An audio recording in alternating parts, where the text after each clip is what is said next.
ಕಾರ್ಯಕ್ರಮದ ಪ್ರಾಯೋಜಕರು Manjula melody orchestra ತಂಡ ಬಾಗಲಕೋಟ್ ಹಾಗೂ ಅಣ್ಣ ಮುತ್ತಪ್ಪರ ಈ ಗೋಶಾಲೆ ಜಯ ಕರ್ನಾಟಕ ಸಂಘಟನೆ. ವಿಶೇಷವಾದಂಥದ್ದು ಅದರ ಜೊತೆಗೆ ಓಪನ್ ಹಾರ್ಟ್ ಕನ್ನಡ ದಿನಪತ್ರಿಕೆ ಬಾಗಲಕೋಟ್ ಈ ಕಾರ್ಯಕ್ರಮದ ಪ್ರಾಯೋಜಕ. ನಮಸ್ಕಾರ ಪ್ರಿಯ ವೀಕ್ಷಕರೇ, ಓಪನ್ ಹಾರ್ಟ್ ಕನ್ನಡ ನಿಮ್ಮ ಚಾನಲ್ಗೆ ಸ್ವಾಗತ ಸುಸ್ವಾಗತ. ಇವತ್ತು ವಿಶೇಷವಾಗಿ ಹಿರಿಯೂರಿನ ಹರೀಶ್ ಎಂಬ ವಿಶೇಷ ಕಲಾವಿದ, ಅದು ನಮ್ಮ ನಾಟಕ ಕಂಪನಿ, ಇವತ್ತೇನು ಬಸವೇಶ್ವರ ಸರ್ಕಲ್ದಲ್ಲಿದೆ ಕಲ್ಲೂರವರ ಕಂಪನಿ, ಆ ಒಂದು ನಾಟಕ ಕಂಪನಿಗೆ ವಿಶೇಷ ಹಾಸ್ಯ ಪಾತ್ರದಲ್ಲಿ ಆಗಮಿಸಿದ್ದಾರೆ. ಹಾಗಾಗಿ ಎಲ್ಲ ಅಭಿಮಾನಿ ದೇವರುಗಳು, ಯಾಕಂದರೆ ಹರೀಶ್ ಹಿರಿಯೂರು ಅಂದರೆ ಎಲ್ರಿಗೂ ಒಂಥರ ಪಂಚಪ್ರಾಣ ಅಂತ ಒಬ್ಬ ಮಹಾನ್ ಕಲಾವಿದ ಇವತ್ತು ಬಾಗಲಕೋಟೆ ನಗರಕ್ಕೆ ಬಂದಿದ್ದಾರೆ. ಆ ಬಾಗಲಕೋಟೆ ನಗರದ ಎಲ್ಲ ಕಲಾವಿದರು ಮತ್ತು ಕಲಾ ಪ್ರೇಮಿಗಳು, ಕಲಾ ಆಸಕ್ತರು ಇವರೊಂದು ನಾಟಕದ ಒಂದು ವಿಶೇಷವಾದಂಥ ಪ್ರವೇಶಗಳನ್ನು ನೋಡಿ ಆನಂದಿಸಿ, ಯಾಕಂದರೆ ಅವರು ಕೇವಲ ಇವತ್ತು ಶುಕ್ರವಾರ ಅಲ್ವಾ, ಶನಿವಾರ, ರವಿವಾರ, ಸೋಮವಾರ, ಭಾಳ ಅಂದರೆ ಮಂಗಳವಾರವರೆಗೂ ಅವರು ಇರ್ತಾರೆ, 3-4 ದಿನ ಇರ್ತಾರೆ. ದಯವಿಟ್ಟು ಆ ಒಂದು ವಿಶೇಷವಾದಂಥ ಹಾಸ್ಯ ಪಾತ್ರದಲ್ಲಿ ಕಾಣಿಸ್ಕೊಳ್ಳುವಂಥ ನಮ್ಮ ಚಲನಚಿತ್ರ ನಟ, ಟಿ ವಿ ಧಾರಾವಾಹಿ ನಟ ಮತ್ತು ಅದರಲ್ಲೂ ಅಚ್ಚ ಕನ್ನಡದ ರಂಗಭೂಮಿಯ ಒಬ್ಬ ಕಲಾವಿದನಿಗೆ ಪ್ರೋತ್ಸಾಹ ನೀಡಿ ಅಂತ ಹೇಳುತ್ತಾ ನಾಟಕ ನೋಡಿ, ವಿಶೇಷವಾದಂಥ ನಾಟಕ.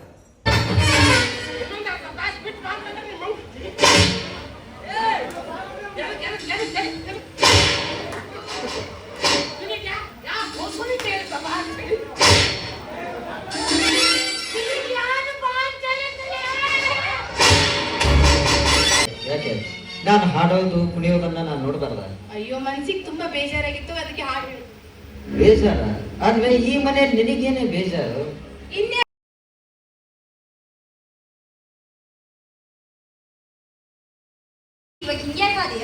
ನಮ್ಮ ಅಜ್ಜಂಕಿಂತ ಮೊಮ್ಮಗನ ಮದುವೆ ಅಂತ ಭಾಳ ಸಿಗದಾಡ್ಬೇಡ್ಲಿ. ಮದುವೆ ಆದ 3 ದಿವಸ ಸ್ವರೂಪನಾಗ ಇರ್ತಿ, 4ನೇ ದಿವಸ ದಿನ ಒಂದು ಕಲ್ ಮೇಲೆ ಕುಂತು ವಿಚಾರ ಮಾಡ್ತಿ, 3 ಬುಟ್ಟಿ ಸಗಣಿ ಎದಕ್ಕೆ ತಿಂದಿ ನಾನು ಅಂತ. ಈಗ ಸಗಣಿ ತಿಂದೇನ? ಕಲರ್ ಸಗಣಿ ತಿಂದೆ. ಏನ್ ನಮ್ಮ ಅಪ್ಪ ಬಂದ್ರಿ ಏನೋ ಮಾಡೋದು. ಏನಿಲ್ಲ, ತಪ್ಪತ್ತು ಮಾಮ ಶ್ರೀನ್ ಕಾಲಿಗೆ ಬೀಳೋಣ, ಹೊಡಿತಾನ, ಹೊಡಿಸ್ಕೊಳ್ಳೋಣ.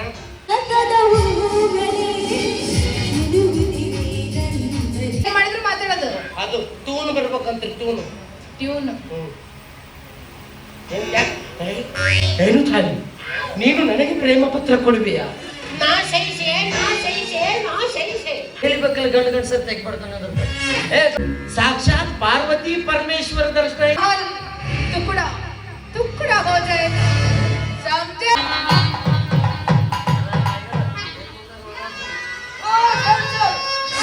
ಅಂತ ದಿವಂಗತ ಎಸ್.ಎಂ. ಕಣೇಯವರ ವಿರಚಿತ ಈ ನಾಟಕ ಹಳ್ಳಿ ಹುಡುಗಿ ಮಸರಗಡಿಗೆ ಇನ್ನೊಂದು ಕೊನೆಯ ಸನ್ನಿವೇಶದೊಂದಿಗೆ ನಾಟಕ ಮುಕ್ತ ಆಗ್ತದೆ. 2ನೇ ಆಟ ಸಾಯಂಕಾಲ 6:30 ಗಂಟೆಗೆ ಪ್ರಾರಂಭ. ಇವತ್ತಿಂದ ಈ ನಾಟಕ ಹಾಕಿದ್ವಿ. ಈ ನಾಟಕಕ್ಕಾಗಿ ವಿಶೇಷವಾಗಿ ನಿಮ್ಮೆಲ್ಲರ ಉತ್ತರ ಕರ್ನಾಟಕ ಹೆಸರು ತಂದಂಥ ಹರೀಶ್ ಹಿರಿಯೂರು, ಕರ್ನಾಟಕದಂದರೆ ಜಿ ಕನ್ನಡದ 2023ರ ಚಾಂಪಿಯನ್ ಆದಂಥ ನಮ್ಮ ಹರೀಶ್ ಹಿರಿಯೂರು ಮುಖ್ಯ ಹಾಸ್ಯ ಪಾತ್ರ ಬಂದಿದ್ದಾರೆ. ಯಾಕಂದರೆ 2 ದಿನ ಆಯಿತು ಅವ್ರಿಗೆ ಕಾಲು ಸಿಕ್ಕು, ದಿಢೀರ್ನ ಹಾಕಿದ್ವಿ. ಪ್ರಚಾರ ಕಮ್ಮಿ ಇದೆ, ನಮ್ಮ ಪ್ರಚಾರಕ್ಕಿಂತ ತಮ್ಮ ಪ್ರಚಾರ ಭಾಳ ದೊಡ್ಡದು. ಶಂಕದಿಂದ ಬಂದ ಮೇಲೆ ತೀರ್ಥ ಅನ್ನೋ ಹಾಗೆ ತಾವು ನಾಟಕ ನೋಡಿದವರು ತಮ್ಮ ಸ್ನೇಹಿತರಿಗೆ, ಬಂಧು ಬಾಂಧವರು ಹೇಳ್ರಿ. ಅವರೇನು ತಿಂಗಳಗಟ್ಟಲೆ ಇರೋದಿಲ್ಲ, ಒಂದು 4 ದಿನ ಬೇರೆ 5 ದಿವಸ ಮಾತ್ರ ಇರ್ತಾರೆ. ಈ ಸೋಮವಾರ ತನಕ ಇರ್ತಾರೆ, ತಪ್ಪಿದರೆ ಮಂಗಳವಾರ ತನಕ ಇರ್ತಾರೆ. ಅದಕ್ಕೆ ಮುಂದೆ ಮತ್ತೊಂದು ಹೊಸ ನಾಟಕ ಹಾಕ್ತೀವಿ. ಅದಕ್ಕಾಗಿ ಶನಿವಾರ, ಭಾನುವಾರ, ಶುಕ್ರವಾರ ನಿಮ್ಮೆಲ್ಲರಿಗೂ ರಂಜನೆ ಆಗಲಿ ಅಂತ ಹರೀಶ್ ಅವರು ಬಂದಿದ್ದಾರೆ. ನಿಮ್ಮ ಜೋರಾದ ಚಪ್ಪಾಳೆ ಕೊಡ್ರೆ ಅವರೇ ವೇದಿಕೆ ಬಂದು ರಂಗಭೂಮಿ ಬಗ್ಗೆ ತಾವು ಹೇಳ್ತಾ ಇದ್ದಾರೆ. ಯಾಕಂದರೆ ರಂಗಭೂಮಿಯಿಂದ ಹೋದಂತಹ ಅತಿ ಕಷ್ಟ ಕಾಲದಿಂದ ಬಂದು ಅವ್ರ ತಾಯಿಯರು ಒಳ್ಳೆಯ ಕಲಾವಿದರು. ಅದಕ್ಕಾಗಿ ರಂಗಭೂಮಿಯಿಂದ ತಪಸ್ಸು ಮಾಡಿ ಹೋದಂಥ ನಮ್ಮೂರಿನ ಹುಡುಗ, ಕಂಪನಿಯ ಮಗ ಹೋಗಿ ಹೆಸರು ತಂದ ನಮ್ಮದಕ್ಕಾಗಿ ನಮಗೂ ಒಂದು ಖುಷಿ. ನಿಮ್ಮ ಜೋರಾದ ಚಪ್ಪಾಳೆ ಕೊಡ್ರೆ ಅವರು ವೇದಿಕೆಗೆ ಬರ್ತಾ ಇದ್ದಾರೆ.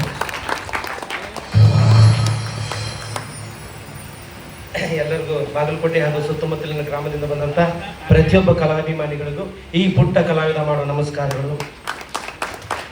ಮೊದಲನೇದಾಗಿ ಕ್ಷಮೆ ಇರಲಿ, ಯಾಕಂತಂದ್ರೆ ಅಲ್ಲಿ ಕಾಮಿಡಿ ಕಿಲಾಡಿ ಪ್ರೀಮಿಯರ್ ಲೀಗ್ ಒಳಗೆ ಕಂಟಿನ್ಯೂ ಐತಿ. ನನಗೂ ಒಂಥರ ಈ ಕಡೆ ರಂಗಭೂಮಿಗೆ ಬರಬೇಕು ಮಾಡ್ಬೇಕು ಅನ್ನೋದು ಭಾಳ ಆಸೆ. ಯಾಕಂತಂದ್ರೆ ನಾವು ಬೆಳೆದಿದ್ದೆ ಉತ್ತರ ಕರ್ನಾಟಕ. ಇವತ್ತೇನಾದರೂ ಹರೀಶ್ ಕುಮಾರ್ ಹಿರಿಯೂರು ಅಂತೇಳಿ 4 ಜನರಿಗೆ ಗೊತ್ತಪ್ಪ ಅಂತಂದ್ರೆ ಅದು ರಂಗಭೂಮಿಯಿಂದನೇ ಹೊರತು ಮತ್ತಿನ್ನು ಎದುರಿಂದನಲ್ಲ, ಇಲ್ಲಿಂದನೇ ನಾನು ಅಲ್ಲಿ ಹೋಗಿದ್ದು. ಅದಕ್ಕೆ ಮತ್ತೆ ಇಲ್ಲಿ ನಾ ಏನು ತಪ್ಪಿಸಿದ್ರು ಇಲ್ಲಿ ಯಾವ್ದಾರ ಕಂಪ್ನಿಗೆ ಹಿಂಗೆ ಪಾತ್ರ ಕರೆದುಕೊಳ್ಳಿ ನನಗೆ ಖುಷಿಯಿಂದ ಬಂದು ಮಾಡಿದೆ. ಯಾಕಂತಂದ್ರೆ ಅಲ್ಲೆಲ್ಲ ಮಾಡೋದು ನಾವು ಕ್ಯಾಮ್ರಾಗ ಅಲ್ಲಿ ಇಟ್ಟು ಅಲ್ಲಿ ಇಲ್ಲಿ ಹಿಂಗೆ ಹೇಳ್ತಾರೆ. ಇಲ್ಲಿ ನಮಗೆ ಕಟ್ಟಿರಲ್ಲ, ನಾವೇನು ಮಾತಾಡ್ತೀವಿ ಅದೇ ಮಾತು. ಹಿಂಗಾಗಿ ಒಂದು ವಾರ ನಾನು ವೈಯಕ್ತಿಕ ಕಾರಣದಿಂದ ಒಂದು ವಾರ ರಜಾ ತೊಗೊಂಡಿದ್ದೆ. ಆ ಕೆಲಸ ಜಲ್ದಿ ಮುಗೀತು. ವಾಪಸ್ ಹೋಗ್ಬೇಕು ಅಂತ ಮಾಮರಿಗೆ ಫೋನ್ ಮಾಡಿದೆ, ಹೆಂಗೆ ಕಲೆಕ್ಷನ್ ಹೆಂಗೈತ್ರಿ ಹೆಂಗ್ರಿ ಏನ್ರಿ ಅಂತಂದು. ನೀ ಎಲ್ಲದೀಪ ಅಂತಂದ್ರು, ಇಲ್ರಿ ಹಿಂಗೆ ರಜಾ ಇತ್ತು ಬಂದಿದ್ದೆ ಅಂತಂದು. ಹಂಗಾರ ಒಂದು 4 ದಿವಸ ಬಂದು ಮಾಡಿಕೊಡಪ್ಪ ಅಂತಂದ್ರು. ನಾನು ಅಂದೆ ದಿಢೀರ್ನೇ ಈಗ ಮೊನ್ನೆ ಮಾತುಕತೆ ಆಗಿತ್ತು ಇಲ್ಲಿ ಬರ್ಬೇಕಂತೇಳಿ.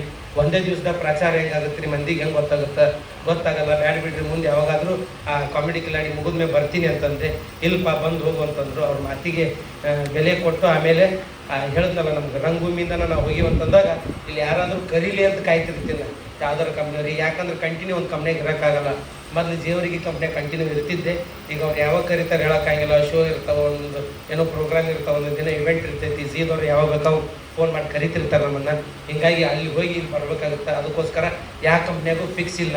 ಹಿಂಗೆ ಬಂದು ರಂಗಭೂಮಿ ಸೇವೆ ಮಾಡಕತ್ತೀನಿ. ಅದಕ್ಕೆ ಇವತ್ತು ನಾಳೆ ನಾಡ್ದು ಹೆಚ್ಚು ಕಡಿಮೆ ಸೋಮವಾರದಿಂದ ಆದರೆ ಕಲೆಕ್ಷನ್ ಇತ್ತಂದ್ರೆ ಮಂಗಳವಾರೊಳಗೂ ಇರ್ತೀವಿ. ಪ್ರಚಾರದ ಭಾರ ತಮ್ಮೇಲೆ ಹಾಕ್ತೀವಿ. ಯಾಕಂತಂದ್ರೆ ನಾವು ಬಂದಿದ್ದು ಯಾರಿಗೂ ಗೊತ್ತಿಲ್ಲ. ಈಗ ಯಾರ್ಯಾರು ನಾಟಕ ನೋಡಕ್ಕೆ ಬಂದಿರ್ತೀರಿ ತಾವೇ ಪ್ರಚಾರದ ಭಾರ ತಮ್ಮೇಲೆ ಹಾಕ್ತೀನಿ. ಆಮೇಲೆ ತಾವೆಲ್ಲರೂ ಸೋಷಿಯಲ್ ಮೀಡಿಯಾದಲ್ಲಂತೂ ಇದ್ದೇ ಇರ್ತೀರ. ಪ್ರತಿಯೊಬ್ಬರು ವಾಟ್ಸಪ್ಪು, ಫೇಸ್ಬುಕ್, ಇನ್ಸ್ಟಾ ಯೂಸ್ ಮಾಡ್ತೀರಾ. ನಾಟಕದೊಂದು ಫೋಟೋ ತೆಗೆದು ನಾಟಕ ತಮಗೆ ಇಷ್ಟ ಆಗಿದ್ರೆ ತಮ್ಮ ಮನಸ್ಸಿಗೆ ಹಿಡಿಸಿದ್ರೆ, ನಮ್ಮ ಪಾತ್ರ ಎಲ್ಲ ನಮ್ಮ ಕಲಾವಿದರ ಪಾತ್ರ ಹಿಡಿಸಿದ್ರೆ ಒಂದು ಫೋಟೋ ತೆಗೆದು ಹಿಂಗೆ ಥ್ಯಾಂಕ್ಸ್ ಒಂದು ಫೋಟೋ ತೆಗೆದು ಹಿಂಗೆ ಹರೀಶ್ ಕುಮಾರ್ ಹಿರಿಯೂರು ಬಂದಾರ ಬಾಗಲಕೋಟೆಗೆ ಹೋಗಿ ನಾಟಕ ನೋಡ್ರಿ ಅಂತೇಳಿ ನೀವು ಒಬ್ಬೊಬ್ರು ಒಂದೊಂದು ಪೋಸ್ಟ್ ಮಾಡಿದ್ರೆ ಅಂತಂದ್ರೆ ಅದು ಇಡೀ ಬಾಗಲಕೋಟೆ ಎಲ್ಲ ಇಡೀ ಕರ್ನಾಟಕಕ್ಕೆ ಹೋಗ್ಬಿಟ್ಟುತ್ತೆ. ಯಾರು ನೋಡಬೇಕು ಅಂತ ಮನಸ್ಸಿರುತ್ತೆ ಅವ್ರು ಬಂದು ನಾಟಕ ನೋಡ್ದಂಗೂ ಆಗುತ್ತೆ. 30 ಜನ ಕಲಾವಿದರಿಗೆ ಅನ್ನ ಹಾಕಿದ ಪುಣ್ಯ, ಹಾಗೆ ರಂಗಭೂಮಿ ಉಳಿಸಿದ ಪುಣ್ಯ ತಮಗೆ ಹತ್ತುತ್ತ ಅಂತ ಹೇಳಕ್ಕೆ ಇಷ್ಟಪಡ್ತೀನಿ. ಅಡ್ವಾನ್ಸ್ 500 ರೂಪಾಯಿ ತಗೊಂಡಿರಲ್ಲ, ಸಿನಿಮಾ ಕೊಡ್ತೀರಿ ಅಡ್ವಾನ್ಸ್. ಅದೊಂದು ವಿಷಯ ಹೇಳ್ಬೇಕು. ಇಷ್ಟು ದಿವಸ ಏನಾಗ್ತಿತ್ತಪ್ಪ ಅಂತಂದ್ರೆ ನೀವೆಲ್ಲ ಕೆಲವು ಜನ ನನ್ನ ಪರಿಚಯದವ್ರು ಕೇಳ್ತಿದ್ರು, ಯಾಕ್ರಿ ಸಿನಿಮಾ ಆಫರ್ ನೀವು ಅಷ್ಟೆಲ್ಲ ಮಾಡಕತ್ತೀರಿ, ಸಿನಿಮಾ ಆಫರ್ ಬರಲ್ಲ, ಯಾಕೆ ಬರಲ್ಲ ಅಂತೇಳಿ. ಅಲ್ಲೊಂದು ಕೆಲವೊಂದು ಪ್ರಾಬ್ಲಮ್ಗಳು ಅದಾವಲ್ಲಿ. ಅಲ್ಲಿ ಸೆಲೆಕ್ಟ್ ಆಗ್ತೀವಿ, ಹೋಗ್ತೀವಿ, ನೋಡ್ತೀವಿ, ಟೆಸ್ಟ್ ಮಾಡ್ತಾರೆ. ಆಮೇಗೇನೋ ಯಾವುದೋ ಕಾರಣಗಳಿಂದ ಬ್ಯಾಡ್ ಅಂತ ರಿಜೆಕ್ಟ್ ಮಾಡ್ತಾರೆ. ಹಿಂಗಾಗಿ ನಂದೇನಪ್ಪ ಅಂತಂದ್ರೆ ಈಗ ಒಂದು ಪಿಕ್ಚರ್ ರಿಲೀಸ್ ಅಂತ ಬರೋ ಮಟ್ಟ ನಾ ಈ ಪಿಕ್ಚರ್ನ ಮಾಡಕತ್ತೀನಿ ಅಂತ ಹೇಳಬಾರ್ದು. ಯಾಕಂತಂದ್ರೆ ಬರಲಿಲ್ಲ ಅಂತಂದ್ರೆ ನಿಮಗೂ ಬೇಜಾರಾಗುತ್ತೆ, ನನಗೂ ಬೇಜಾರಾಗುತ್ತೆ. ಹಿಂಗೆ ಹೇಳಿದೆ ಇವ್ರು ಬರಲಿಲ್ಲಲ್ಲ ಅಂತಂದು ನಿಮಗೂ ಬೇಜಾರಾಗುತ್ತೆ, ನನಗೂ ಬೇಜಾರಾಗುತ್ತೆ. ಅದಕ್ಕೆ ಮೊನ್ನೆ ತರುಣ್ ಸುಧೀರ್ ಅವರು ಉತ್ತರ ಕರ್ನಾಟಕದವ್ರು ಹೆಚ್ಚು ಕಡಿಮೆ. ಯಾಕಂತಂದ್ರೆ ಸುಧೀರ್ ಅವ್ರ ಮಗ ಇಲ್ಲಿ ರಂಗಭೂಮಿ ಕಷ್ಟ ನಷ್ಟಗಳೆಲ್ಲ ಗೊತ್ತು, ಇಲ್ಲಿ ಕಲಾವಿದ್ರೆ ಹೆಂಗೆ, ಇಲ್ಲಿ ಪರಿಸ್ಥಿತಿ ಹೆಂಗಂತ ಗೊತ್ತು. ಮೊನ್ನೆ ಸ್ಟೇಜ್ ಮೇಲೆ ಅವ್ರು ಭೇಟಿಯಾಗಿ ನನ್ನ ಪಾತ್ರ ನೋಡಿ ಅವರೇ ಮುಂದಿನ ಪಿಕ್ಚರ್ ನೀನು ಹಾಕೊಂಡು ಒಂದು ಅಂದರೆ ಮೇನ್ ಯಾವುದೋ ಒಂದು ಪಾತ್ರ ಕೊಟ್ಟು ನಿನಗೊಂದು ಪಾತ್ರ ಕೊಡ್ತೀನಪ್ಪ, ನಮ್ಮ ಮುಂದೆ ನಿರ್ದೇಶನ ಮಾಡುವಂಥ ಯಾವುದೇ ಪಿಕ್ಚರ್ ಇದ್ದರೂ ಆ ಪಿಕ್ಚರ್ನ ನಿಮ್ಗೊಂದು ಪಾತ್ರ ಇರ್ತೈತಿ ಅಂತೇಳಿ 500 ರೂಪಾಯಿ ಅಡ್ವಾನ್ಸ್ ಕೊಟ್ಟಾರ. ಅದೆಲ್ಲ ತಮ್ಮ ಆಶೀರ್ವಾದನ. ಯಾಕಂತಂದ್ರೆ ನಾನೀಗ ಹೋಗಿ ಆ ಮಟ್ಟಕ್ಕೆ ಮುಟ್ಟಿನಂತಂದ್ರೆ ಅದೆಲ್ಲ ನಿಮ್ಮ ಸಪೋರ್ಟೇ. ಯಾಕಂತಂದ್ರೆ ತಂದೆ ತಾಯಿ ಇಲ್ಲಾರ ಮಕ್ಕಳು ನಾವು ಎಲ್ಲೋ ತಿಂದ್ವಿ, ಎಲ್ಲೋ ಬಿದ್ವಿ. ಗೇಟಿಗೆ ಅಂತ ಬಂದವ್ರು ನಾವು ನಾಟಕ ಕಂಪ್ನಿಗೆ. ಗೇಟಿಂದ ಸ್ಟೇಜಿಗೆ ಯಾವಾಗ ಬಂದ್ವಿ, ಸ್ಟೇಜಿಂದ ಟಿವಿಗೆ ಯಾವಾಗ ಹೋದ್ವಿ. ಈಗ ಟಿವಿಯಿಂದ ಬೆಳ್ಳಿ ಪರದೆ ಮೇಲೆ ಬರಕತ್ತೀನಂತಂದ್ರು ಅದಕ್ಕೆಲ್ಲ ನನ್ನ ತಂದೆ ತಾಯಿ ಸ್ಥಾನದಾಗ ನಿಂತು ನೀವು ಕೊಟ್ಟಂಥ ಪ್ರೀತಿ ಆಶೀರ್ವಾದನೇ ಕಾರಣ ಅಂತ ಹೇಳಕ್ಕೆ ಇಷ್ಟಪಡ್ತೀನಿ. ದಯವಿಟ್ಟು ಮತ್ತೊಮ್ಮೆ ಮಗದೊಮ್ಮೆ ಅದನ್ನ ಹೇಳ್ತೀನಿ, ಸೋಮವಾರವರೆಗೂ ಇರ್ತೀನಿ. ಪ್ರಚಾರದಲ್ಲಿ ಭಾಗಿಯಾಗಿ ಥಿಯೇಟರ್ ಹೌಸ್ಫುಲ್ ಆಗಂಗೆ ಮಾಡಿ ರಂಗಭೂಮಿ ಕಲೆನ ಕಲಾವಿದರನ್ನ ಉಳಿಸಿ ಬೆಳೆಸ್ಬೇಕಂತೇಳಿ ನಾನು 2 ಮಾತುಗಳನ್ನ ಮುಗಿಸ್ತಾ ಇದ್ದೀನಿ. ಜೈ ಹಿಂದ್, ಜೈ ಕರ್ನಾಟಕ ಮಾತೆ, ಜೈ ರಂಗಭೂಮಿ. ಅಭಿಮಾನಿಗಳು 101 ರೂಪಾಯಿ ಎಲ್ಲ ಕಾಣಿಕೆ ಕೊಟ್ಟಿದ್ದಾರೆ. ಹೆಸರು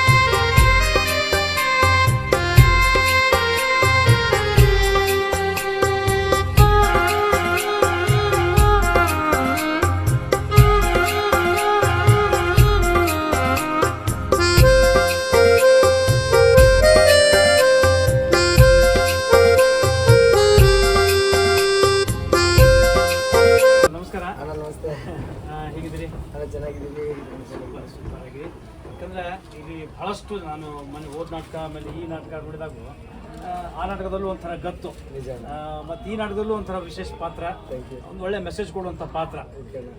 ಹಾಗಾಗಿ ಈ ಒಂದು ಜರ್ನಿ ನಿಮ್ಮದು ಯಾವ ರೀತಿ ಸ್ಟಾರ್ಟ್ ಆಯಿತು? ಇದು ನಮ್ಮದು, ನಾನೀಗ ರಂಗಭೂಮಿಗೆ ಬಂದು ಒಂದು 13 ವರ್ಷ ಆಯ್ತಣ್ಣ. ನಾನು ಬಂದು ತಂದೆಯವರು ಒಳ್ಳೆ ಕಲಾವಿದರು. ತಂದೆ ಹೆಸರು ಸಿದ್ದರಾಜ್ ಕಲ್ಲೂರು ಅಂತ ಹೇಳಿ. ಅಪ್ಪಾಜಿಯವರು ಹಾಸ್ಯ ಪಾತ್ರ ಮಾಡ್ತಿದ್ರು. ನಮ್ಗೆ ಡ್ರಾಮಾ ಕಂಪ್ನಿಗೆ ಕರ್ಕೊಂಡ್ಬರೋದು ಕಮ್ಮಿ ಅಪ್ಪಾಜಿ. ಆದರೆ ಏನೋ ಅಪ್ಪ ಅಂತ ಕಲಿತಲ್ಲ, ಸುಮ್ಮನೆ ಹಂಗೆ ಕಂಪ್ನಿಗೆ ಬಂದೀವಿ, ಏನೋ ಕಲ್ತೀವಿ. ರಂಗಭೂಮಿ ತಾಯಿಯಿಂದ ಒಳ್ಳೇದೇ ಆಗೈತಿ, ಕೆಟ್ಟದಂತೂ ಆಗಿಲ್ಲ. ಬಟ್ ಈ ನಾಟಕದಲ್ಲಿ ನಿಮಗೆ ಪಾತ್ರ ಸಿಕ್ಕಿದೆ, ತೃಪ್ತಿ ಇದೆ? ಚೆನ್ನಾಗಿದೆ, ಏನು ತೊಂದರೆ ಇಲ್ಲ. ವಿಲನ್ ಪಾತ್ರ ಮಾಡ್ತಾ ಇದ್ದೀನಿ. ನಾನು ಯಾವುದೋ ಕಂಪ್ನಿಗೆ ಹೋದ್ರೂ ಕಾಮಿಡಿ ಹೀರೋ ವಿಲನ್ ಯಾವ್ದು ಕೊಟ್ಟರು ಮಾಡೋಕ್ಕೆ ಇಷ್ಟಪಡ್ತೀನಿ. ಆದರೆ ಆಲ್ಮೋಸ್ಟ್ ವಿಲನ್ ಪಾತ್ರನೇ ಜಾಸ್ತಿ ಮಾಡ್ತೀನಿ. ವಾದ ನಾಟಕ ನಮ್ಮದು ಹೊತ್ತು ನೋಡಿ ಹೊಡ್ತಾ ಒಂದು ನಾಟಕ ಹಾಕಿದ್ವಿ. ಅದರೊಳಗೆ ಹುಡುಗಪ್ಪನ ಪಾಠ ಮಾಡಿದ್ರೆ ಚೆನ್ನಾಗಿ ಅನ್ನಿಸ್ತು. ಈಗ ಇದು ನಾಟಕ ಹಳ್ಳಿ ಹುಡುಗಿ ಮೊಸರು ಅಡುಗೆ ಅಂತ ಹಾಕಿದ್ವಿ. Comedy Kiladi season 4 winner Harish ಹಿರೂರ್ ಅವ್ರು ಬಂದಾರ. ಅವ್ರು ನಾವು ಮೊದಲೇ ಹೌದು ಹುಲಿ ನಾಟಕ ಮಾಡಿದ್ವಿ. ನಮಗೆ ಅವ್ರಿಗೆ ಒಳ್ಳೆ ಖುಷಿ ಪಾತ್ರ ಕೊಟ್ಟಿದ್ದಂಥದ್ದು. ಅವ್ರ ಜೋಡಿ ಎಲ್ಲ ಕಲಾವಿದ್ರು ಖುಷಿ ಇದೀವಿ ಅಣ್ಣ, ಏನು ತೊಂದರೆ ಇಲ್ಲ. Thank you. ಈಗ ಈ ಜನಗಳಿಗೆ ಮಳೆಗಾಲ, ಕಲಾವಿದರಿಗೆ ಯಾಕಂದರೆ ಖಾಲಿ ಕೂತಿರ್ತಾರೆ, ಈ ಜನಗಳಿಗೆ ಏನು ಹೇಳಕ್ಕೆ ಇಷ್ಟಪಡ್ತೀವಿ? ಜನಗಳಿಗೆ ಯಾಕೆ ಇಷ್ಟಪಡ್ತೀನಿ ಅಂದರೆ ಅಣ್ಣ, ಕಷ್ಟ ಅಂತ ಇದ್ದೇ ಇರುತ್ತಾ. ಆಲ್ಮೋಸ್ಟ್ ಏನೋ ಕಷ್ಟ ಇದು, ಕಲಾವಿದರು ಹಿಂಗೆ ಬದುಕ್ತಾರ, ಹಿಂಗಿರಲಿ, ಏನೋ ಒಂದು ಕಷ್ಟ ನಿಮ್ಮ ಹತ್ರ ಇರಲಿ, ನಮಗೂ ಐತಿ. ಸುಮ್ಮನೆ ನಮ್ಮ ಜೋಡಿ ಬಂದು ಖುಷಿಯಿಂದ ನೋಡಿದರೆ ನಿಮ್ಮನ್ನೆಲ್ಲರೂ ನೋಡೋಕೆ ನಾವು ಇಷ್ಟಪಡ್ತೀವಿ ಅಂತ ಹೇಳಕ್ಕೆ ಇಷ್ಟಪಡ್ತೀವಿ. Thank you, thank you. ಭಾಳ ಖುಷಿ ಆಯ್ತು ನಿಮ್ಮ ಮಾಹಿತಿ ತಿಳಿಸಿ. ನಮಸ್ಕಾರ ರೀ ಅಂಕಲ್. ಅಂಕಲ್ ಅಲ್ಲ, ಹುಡುಗನೇ ನಾನು. ಅದ್ರ ಪಾತ್ರ ಮಾತ್ರ ಅಜ್ಜನ ಪಾತ್ರಕ್ಕೆ ನಾನು ಫೇಮಸ್ ಆಗಿರೋದು ಭಾಳ. ಎಲ್ಲ ಕಲಾಭಿಮಾನಿಗಳ ಆಶೀರ್ವಾದದಿಂದ ಒಂದು ಸ್ಥಾನದಲ್ಲಿ ಇದ್ದೀನಿ. ಇನ್ನೂ ಬೆಳೆದಿಲ್ಲ, ಬೆಳಿತೀನಿ. ಇಡೀ ಕರ್ನಾಟಕಕ್ಕೆ ಈ ನಾಟಕ ರಂಗ ಏನು ಅನ್ನೋದು ನಾವು ತೋರಿಸ್ಬೇಕಾಗಿದೆ. ಯಾಕಂದರೆ ಯುವ ಪೀಳಿಗೆಯಲ್ಲಿ ಕಡಿಮೆ ಆಗಿದೆ. ಈಗ ಎಲ್ಲ ಮೊಬೈಲಲ್ಲಿ ಯೂಟ್ಯೂಬಲ್ಲಿ ನೋಡ್ತಾರೆ. ನಮ್ಮಂಥ ಯುವಕರು, ನವ ಯುವಕರು ಬಂದು ಈ ರೀತಿ ಎನ್ಕರೇಜ್ ಕೊಟ್ಟರೆ ಜನಕ್ಕೆ, ಜನ ಅದನ್ನು ತೊಗೊಳ್ತಾರೆ. ನಾವೇ ಕೊಡಲಿಲ್ಲ ಅಂದರೆ ಜನ ತೊಗೊಳ್ಳೋದಿಲ್ಲ. ಹಾಗಾಗಿ ನನ್ನ ಉದ್ದೇಶ. ಯಾಕಂದರೆ ನಿಮ್ಗೆ ಯಾಕೆ ಅಂಕಲ್ ಅನ್ಬೇಕಾಯ್ತಂದರೆ, ನಾಟಕ ನೋಡ್ತಿದ್ರೆ ನೀವು ನೋಡಿದ ತಕ್ಷಣ ಮುದುಕರೆ ನಿಮ್ಮನ್ನು ನೋಡಿ ನಾಚ್ಕೋಬೇಕು. ಅಷ್ಟು ಜೀವ ತುಂಬಿ ನೀವು ಪಾತ್ರ ಮಾಡ್ತೀರಿ. ನಿಜವಾಗ್ಲೂ ಹ್ಯಾಟ್ಸ್ ಆಫ್ ಹೇಳ್ಬೇಕು. ಯಾಕಂದರೆ ಎಲ್ಲ ಕುಂತೋದ್ರೆ, ಯಾಕೆ ಈ 3 ನಾಟಕಗಳಾದವು, ಎಲ್ಲ ಹೋದಾಗ ಅವ್ರು ಯಾರೋ ಒಬ್ಬರು ಕಾಮಿಡಿ ಮಾಡ್ತಾರೆ, ವಿಲನ್ ಮಾಡ್ತಾರೆ. ಅಂದರೆ ನಿಮ್ಮ ಪಾತ್ರಗಳು ಯಾವ ರೀತಿ ಭಾಳ ವಿಶೇಷವಾಗಿದೆ. ಹಾಗಾಗಿ ದೇವ್ರು ನಿಮ್ಗೆ ಇನ್ನೂ ಆರೋಗ್ಯ ಕೊಡಲಿ, ಒಳ್ಳೇದು ಮಾಡಿ ಪುಟ್ಟಜ್ಜ ಅಂತ ಹೇಳ್ತಾ, ನಿಮ್ಮ ಪೂರ್ಣ ಹೆಸರು? ನನ್ನ ಪೂರ್ಣ ಹೆಸರು ಸಾಗರ್ ಅಂತ. ಒಂದು ಅಪ್ಪಾಜಿಯವ್ರ ಊರು ಕಮತಿಗೆ, ಇಲ್ಲಿ ಇರೋದು ರಾಯಚೂರಲ್ಲಿ. ಈ ಜನಗಳಿಗೆ ಏನು ಹೇಳೋಕ್ಕೆ ಇಷ್ಟಪಡ್ತೀನಿ? ಏನು ಹೆಚ್ಚಿನ ರೀತಿಯಲ್ಲಿ ಬಂದು ನಮಗೆ ಕಲಾವಿದರಿಗೆಲ್ಲರೂ ಆಶೀರ್ವಾದ ಮಾಡಬೇಕು. ಯಾಕಂದರೆ ಈಗಿನ ಕಾಲದಲ್ಲಿ ರಂಗಭೂಮಿ ನಶಿಸಿ ಹೋಗ್ತಾ ಇದೆ. ಅದನ್ನು ಉಳಿಸೋದು ಕಲಾಭಿಮಾನಿಗಳ ಕೈಯಲ್ಲಿ ಬಿಟ್ಟರೆ ಮತ್ತು ಯಾರ ಕೈಯಲ್ಲಿ ಇಲ್ಲ. ದೇವ್ರು ಕೊಡ್ತಾನೆ, ದೇವ್ರು ಕೊಟ್ಟದ್ದು ದೇವರಿಗೆ, ಮನುಷ್ಯರು ಕೊಟ್ಟದ್ದು ಮನುಷ್ಯರಿಗೆ. Thank you. Thank you sir. ನಮಸ್ಕಾರ ಮೇಡಮ್. ನಿಮ್ಮ ಹೆಸರು? ಚೈತ್ರ ಊರು ಕುಂದಾಪುರ. ಈ ನಾಟಕ ಕಂಪ್ನಿಗೆ ಯಾವ ಇದಕ್ಕೆ ಬಂದ್ರಿ ನೀವು? ಅಥವಾ ಆರ್ಕೆಸ್ಟ್ರಾದಲ್ಲಿ ಬಂದ್ರ ಅಥವಾ ನಾಟಕದಲ್ಲಿ? ಇಲ್ಲ, ನನ್ನ ತಂದೆ ತಾಯಿ ಕಲಾವಿದರು. ಅವ್ರ ಹೆಸರು? ಮಾರುತಿ ಕುಂದಾಪುರ, ಜಯಮ್ಮ ಕುಂದಾಪುರ. ಅವರ ಒಂದು ಇದರಲ್ಲೇ ಮಾರ್ಗದರ್ಶನ ನೀವು ಬಂದಿದ್ರಿ. ಬಟ್ ನಿಮ್ಮ ನಾಟಕ ನೋಡಿದ್ರು ಭಾಳ ಚೆನ್ನಾಗಿತ್ತು. ಈಗ ಮತ್ತೆ ಯಾವ ಸಿನಿಮಾದಲ್ಲಿ ಪಾತ್ರ ಸಿಕ್ಕಿದೆ? ಆ ಥರದ್ದೇನೂ ಇಲ್ಲ. ಅಂದರೆ ಕಾಮಿಡಿ ಕಿಲಾಡಿ ಚಾನ್ಸ್ ಬಂದಿತ್ತು, ನಾನೇ ಮಿಸ್ ಮಾಡ್ಕೊಂಡೆ. ನೀವು ಮಿಸ್ ಮಾಡ್ಕೊಂಡು ಹೋಗಲಿಲ್ಲ? ಚಾನ್ಸ್ ಬಂದಿತ್ತು, ಅದ್ರ ಫಂಕ್ಷನ್ ಇರೋದಕ್ಕೆ ಆಮೇಲೆ ಬೇರೆ ಆರ್ಕೆಸ್ಟ್ರಾದಲ್ಲೂ ಹೋಗ್ತೀವಿ? ಹಾಂ, ಆರ್ಕೆಸ್ಟ್ರಾಕ್ಕೂ ಅಲ್ಲೇ ಸಿಂಗಿಂಗ್ ಮಾಡ್ತಾರೆ, ಡಾನ್ಸ್ ಮಾಡ್ತಾರೆ? Singing, dance. ಈ ನಾಟಕ ಇಷ್ಟನಾ ಆರ್ಕೆಸ್ಟ್ರಾ ಇಷ್ಟನಾ? ನಾಟಕನೇ ಇಷ್ಟ. ಆರ್ಕೆಸ್ಟ್ರಾಕ್ಕಿಂತ ನಾಟಕನೇ ಒಂದು ಗೌರವ ಸಿಗುತ್ತೆ, ಒಂದು ಒಳ್ಳೆ ಕಲಾವಿದ. ನಾಟಕನೇ ನಾಟಕದಿಂದ ಒಂದು ಸ್ಟೆಪ್ ಹತ್ಕೊಂಡು ಹಂಗೆ ಟಿ ವಿಗಳಿಗೆ ಹೋಗ್ಬೋದು, ಸಿನಿಮಾಗಳಿಗೆ ಹೋಗ್ಬೋದು, ಆ ಥರ. ಒಟ್ಟಾರೆ ಈ ಒಂದು ನಾಟಕಕ್ಕೆ ಬಾಗಲಕೋಟೆ ಫಸ್ಟ್ ಟೈಮ್ ಬಂದಿರ? ಹಾಂ, ಫಸ್ಟ್ ಟೈಮ್. ಈ ಜನಕ್ಕೆ ಏನು ಹೇಳೋಕ್ಕೆ ಇಷ್ಟಪಡ್ತೀವಿ? ಏನು ಹೇಳೋದನ್ನು ನನಗೆ ಗೊತ್ತಿಲ್ಲ. ಅಲ್ಲ, ಅಂದರೆ ಜನಕ್ಕೆ ನಾಟಕ ಪ್ರೋತ್ಸಾಹ ಅಷ್ಟೇ. ನಾವು ಇನ್ನೂ ಬೆಳೆಯೋ ಕಲಾವಿದರು, ನಮ್ಮ ಪ್ರೋತ್ಸಾಹ. ಬರಕ್ಕೆ ಹೋಗ್ಬಿಟ್ರೆ ನಾನು ನಾಟಕ ನೋಡ್ಬಾರ್ದು ಅಂತಾರೆ? ಹಂಗಲ್ಲ, ಬನ್ನಿರಿ, ನಾಟಕ ನೋಡ್ರಿ, ಸಹಕಾರ ನೀಡ್ರಿ, ಕಲಾವಿದೆಯನ್ನು ಬೆಳೆಸ್ರಿ, ಕಲಾವಿದರನ್ನು ಬೆಳೆಸ್ರಿ. ಈ ಕಾರ್ಯಕ್ರಮದ ಪ್ರಾಯೋಜಕರು ಮಂಜುಳಾ ಮೆಲೋಡಿಸ್ ಆರ್ಕೆಸ್ಟ್ರಾ ತಂಡ ಬಾಗಲಕೋಟೆ ಹಾಗೂ ಸರ್ವಶ್ರೇಷ್ಠ ಕ್ರಿಯೇಷನ್ ಸಾಂಸ್ಕೃತಿಕ ಸಂಸ್ಥೆ ಅಣ್ಣ ಮುತ್ತಪ್ಪರೈ ಗೋಶಾಲೆ ಹಾಗೂ ಜಯ ಕರ್ನಾಟಕ ಸಂಘಟನೆ ಬಾಗಲಕೋಟೆ, ಓಪನ್ ಹಾರ್ಟ್ ಕನ್ನಡ ದಿನಪತ್ರಿಕೆ ಬಾಗಲಕೋಟೆ.